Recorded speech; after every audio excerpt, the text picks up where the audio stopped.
زکات په ډیرو بندگانو باندې فرض وي، لیکن په سلو کې لږ بندگان چې دي نو هغه زکات ورکوي، په سلو کې 10% هم سم نه ورکوي. که چېرته صحیح طریقه باندې زکات د خلکو ورکاو نو غریبانان په یو علاقه کې هم نه پاتې کېږي. ځکه 1 کروڑ روپۍ یو سړي سره 2.5 لکه روپۍ زکات پې کېږي. نو هسې کله کله د فکر وکړه یو علاقه واخله، مثلا دا یو ګلبار 4-5 پورې دی، 5م نمبر ګلبار، 4م 3م، په دې یو کې په سوونه کسان داسې دی چې هغوی څخه یو کروڑ څه کې چې 5 کروڑه ورسره دي. نو په سوونه خو سلسل چې حساب کوي نو 500 کې 500 کسان شو، نو 500 کسان چې 2.5 لکه روپۍ ورکړي، دا راجمع که څومره شی دی جوړ شو، او چې 10 کروڑه روپۍ ورسره پوره دغه علاقې دپاره کار ورکوي، خو نه ورکوي زکات خلک.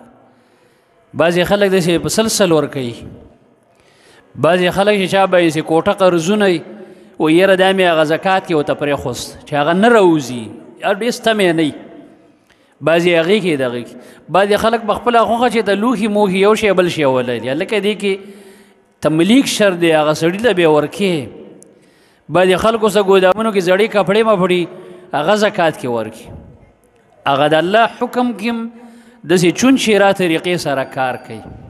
څومره افسوس دی، ځکه خو دا پریشانۍ نه راځي، بلکې د مؤمن صفت خدا دی چې د زکات نه ما سوا هم په د په مال کې د یتیمانانو، مسکینانو، غریبانانو داسې دیني مراکزو یو څه ناڅه حق او برخه موجوده وي، د زکات نه بغیر یې ورکوي. لیکن نن عام بندگان زکات صحیح نه ورکوي. څوک چې زکات نه ورکوي، اهل علم وایي د دې انسان د مال نه الله هغه برکت اخلي. دویم نقصان دا دی چې زکات نه ورکوي، د مال الله نورو لانجو ټینشنو کې بندوي. چا سه به 20 لکه لانجې، چا له 50 لکه، چا سه به 30 لکه. یو کس ما ته وایي ما نه اسټرالیا کې 40 که 50 لکه روپۍ چا نیولي، کاروبار مې دی اوس ویې نیولې، نو ما څه نقصان به وایي؟ هېڅ نقصان مې نه دی. ناسې اخر کې زما ذهن کې راله ما زکات وایي نه، زکات خو مې دغه تېر کال هم نه دی ورکړی، نو ما زکات چې نه ورکړی خو په یو ځل یې د نه الله لیکل.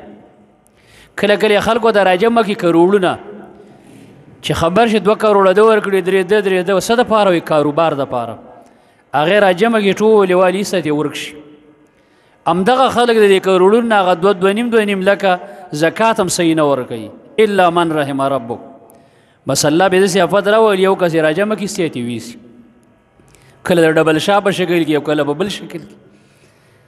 دا وجه دا ده چې زکات دې نه ورکاو، الله دې پریشانه کوي.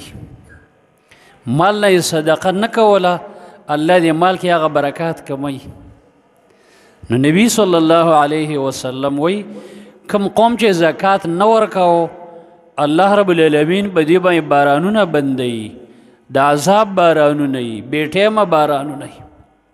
دې د وجې نه زما عزتمندو محترمو خپل مال کې یو څه ناڅه برخه د زکات نه بغیرم هغه بیله چې کوم دی نو وساته، چې یو دیني ځای کې لګي، یو یتیمانانو کې لګي، یو مسکینانو کې لګي. الله پاک به دې په دې مال کې برکت اچوي.